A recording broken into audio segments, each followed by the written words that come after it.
हम तो गरीब का रात दिन आंसू पोंछते हैं। 12 बजे दिन हो रात हो, 24 घंटा अपने बच्चा को छोड़ करके, पत्नी परिवार को छोड़ करके हम समाज में काम किए हैं।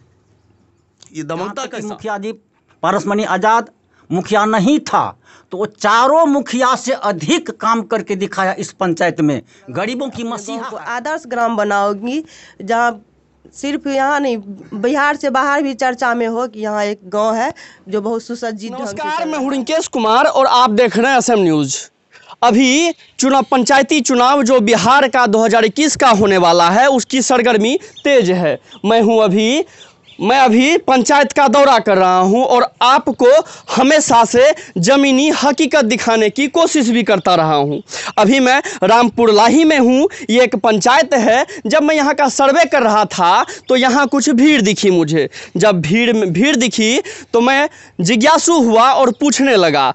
पूछने पे पता चला यहाँ एक मुखिया प्रत्याशी हैं और कुछ ग्रामवासी यहाँ बैठे हुए हैं। मैं यहाँ उनसे भी बात करूँगा, कुछ ग्रामवासी भी हैं यहाँ, उनसे भी बात होगी। सबसे पहले मैं जानना चाहूँगा और आप तक बताऊँगा कि अगर कोई मुखिया प्रत्याशी है, अगर एक मुखिया बनने के लिए दाखिला किया है या फिर एक महिला प्रत्याशी है, तो सबसे पहले उसकी क्या कमी दिखा इस गांव में जो इनको मैदान में आना पड़ा, इनको चुनाव में खड़ा होना पड़ा। सबसे पहले उसके बारे में जानेंगे। उसके बाद मैं जानूंगा कि यहाँ की स्थिति क्या है, क्या आपको यहाँ कमी लगी और आप क्या क्या कर सकते हैं। आइए मैं प्रत्याशी से बात करूंगा। आप हैं पूजा पल्लवी जी। ये रामपुर लाही से नॉमिनेशन आपने भरा है। अच्छा, सबसे पहले एक बात बताइए, आप यहाँ आपको क्या कमी दिखी ऐसा कि आपको चुनाव मैदान में आना पड़ा? सबसे पहले तो यहाँ बैठे मेरे सभी पिता तुल्य अभिभावक को सादर प्रणाम। यहाँ हम लोगों के जो मुखिया हैं, हमें कभी ऐसा लगा ही नहीं इससे पहले जो हमारे यहाँ मुखिया भी है या कोई प्रधान जिसका दायित्व है कि जनता को क्या कमी है, नहीं है, रोड है, सड़क है, नाला है, क्या है, शिक्षा है, कुछ भी पता ही नहीं है कि कौन है क्या है। अच्छा, ऐसा कुछ भी पता ही नहीं है कि है मुखिया है, लेकिन कर्तव्य से कुछ भी उनका काम देखने को नहीं मिल रहा है। ना कभी ब्लॉक में मिलते हैं, ना कभी ग्राम में मिलते हैं। इसीलिए हमको लगा कि हमको मैदान में उतरना चाहिए, हर एक घर के जनता को देखना चाहिए क्या कमी है, शिक्षा में कमी है और जितने भी सरकारी योजना है उस समय जो सभी में कमी है। अच्छा, एक बात बताइए, आपने कमी गिनवाया तो आपको मन किया कि नहीं चुनाव लड़ना चाहिए? जी नहीं, इस वजह से मुझे नहीं लगा कि मुझे चुनाव करना चाहिए। जी। मैं एक दयालु प्रवृत्ति की औरत हूँ। मुझे लगता है कि सभी किसी के दुख नहीं देखे जाते। मेरे पति भी जो है सो सेवा में ही तत्पर रहे हैं, नौकरी चाकरी कुछ नहीं करते हैं, दिन रात एकदम खेती उती कुछ नहीं करते हैं, दिन रात समाज के सेवा में लगे रहते हैं। जब 12 बजे ज़रूरत पड़े हॉस्पिटल जाना, थाना जाना, जहाँ भी कोई भी काम जहाँ इनका अप्रोच है वहाँ जाते हैं। आज 10 वर्ष से सेवा में लीन है। इसी वजह से हमको लगा कि हमको इनका समर्थन करना चाहिए। हम भी इस चक्कर में आपने चुनाव लड़ा। अच्छा, मैं अभी एक मिनट तालिए बाद में। अच्छा, एक चीज़ बताइए हमको। ठीक है, आपने कहा पति के समर्थन में आप आए, लेकिन कुछ और भी हमको यहाँ के समाज से पता चला है, मैं उस पर भी बात करूँगा कि यहाँ कहा जाता है कि नहीं आपके जो हस्बैंड हैं, पति हैं, मतलब पारस जी दबंग प्रवृत्ति के हैं, तो उसके बारे में आप क्या कहेंगे? दबंग होना गलत बात नहीं है। सच्चाई के लिए लड़ना यदि दबंगता कहलाती है तो हम दबंग हैं, दबंग ही रहेंगे। अच्छा, मतलब सच्चाई के लिए आप लड़ती हैं? जी। और इनका भी। अच्छा, मैं इनसे भी बात करूं फिर आपके पास आते हैं। अच्छा सर, एक बात बताइएगा, ये हमारे साथ में पारसमणि आजाद जी हैं। अच्छा सर, आपके बारे में माहौल है कि नहीं आप दबंग प्रवृत्ति के हैं, तो क्या इसके बारे में आप क्या कहेंगे? देखिए, सबसे पहले मैं यहाँ के जनता जनार्दन मालिक जो मेरे गार्जियन हैं, जिन्होंने हमें पकड़ना सिखाया, चलना सिखाया, सबसे पहले मैं रामपुर लाही पंचायत के हर एक बुजुर्ग युवा को मैं दिल से धन्यवाद देता हूं, प्रणाम करता हूं।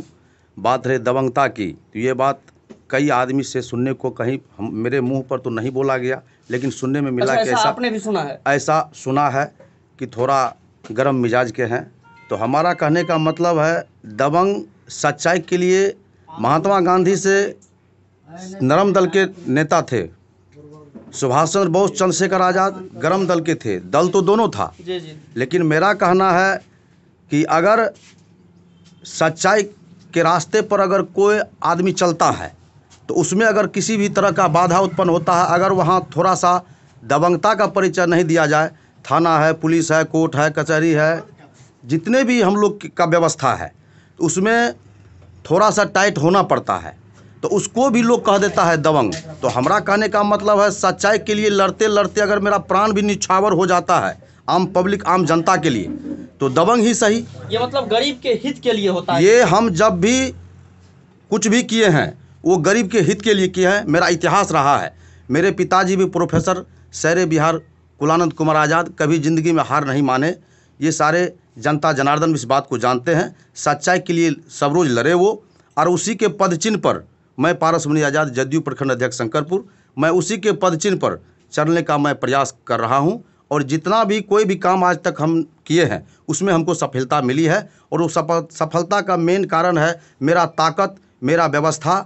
वो समाज के हर एक वर्ग से हम जुड़े हुए हैं और सारे समाज के लोग हमको मदद करने का काम किया है। मेरा असली ताकत मेरा परिवार समझिए, दोस्त समझिए, भाई समझिए, पिता समझिए, वो हमारा समाज है, और सब रोज हम समाज को साथ लेके चले। अच्छा, एक क्वेश्चन आता है सर मेरे मन में कि आपने कहा कि दबंगता लोग कुछ कहते हैं, तो क्या लगता है ये जो माहौल है तो इससे क्या वोट पे असर पड़ेगा क्या? देखिए, वोट पे इससे कोई असर पड़ने वाला है नहीं। अगर वोट पे असर पड़ता तो रीतलाल यादव भी नक्सली कहा जाता है उसको। अनंत सिंह को भी लोग नक्सली कहते हैं। रणधीर यादव के बारे में भी लोग कहता है कि नहीं दबंग है। पप्पू यादव के बारे में कहता है दबंग है। तो जितने भी दल हैं उसमें तो फेरिस्त लगा हुआ है दबंग का। हम तो साधारण गरीब किसान के बेटा है, हम कैसा दबंगता मेरे पास रहेगा? हम तो गरीब का रात दिन आंसू पोंछते हैं। 12 बजे दिन हो रात हो, 24 घंटा अपने बच्चा को छोड़ करके, पत्नी परिवार को छोड़ करके हम समाज में काम किए हैं। ये दबंगता कैसा? हम तो सब रोज जनता का सेवा किए हैं शुरू से आज तक। मेरे पिताजी गुजर गए, मेरे पिताजी को गुजरना हो गया लगभग 10 साल। 10 साल से हम समाज में खटते आ रहे हैं। हम तो इस चीज़ को दबंग नहीं मानते हैं। अगर जनता कहती है हाँ, अगर कोई तरह का बात हुआ भी होगा, किसी को ज़ोर से बोल देना या कोई तरह का आवाज़ उठाना जनता के हित के लिए, तो वो हम सब रोज पब्लिक के हित के लिए किए हैं। हम अपने आप को दबंग नहीं मानते हैं। या यूं कह सकते हैं कि पारस मणि आज़ाद जो हैं वो दबंग लोग नाम दे दिए हैं, लेकिन ये हमेशा गरीबों का आवाज़ बने हैं, ये आपके बारे में कहा जा सकता है। अच्छा, एक क्वेश्चन, मैं यहाँ बैठ जाऊँ। एक क्वेश्चन है मेरे मन में। आप अभी चुनाव में लड़ रही हैं, तो आपको लोग क्यों वोट दे? आप में ऐसा क्या, आप अपनी कुछ खूबी बताएं। आप अगर चुनाव जीत के आती हैं तो क्या क्या करेंगी समाज के लिए? हम क्या करेंगे ये तो हम बता ही सकते हैं जी। लेकिन क्या खूबी है और लोग जनता हमें क्यों वोट दे, ये आप जनता से पूछेंगे तो ज़्यादा संतुष्ट हो पाएंगे। अच्छा, आप नहीं, आप ये बताइए, अगर आप जीत के आती हैं, सपोज अभी जनता आपको मौका देती है और आप जीत के आती हैं, तो आप क्या करेंगे समाज के लिए?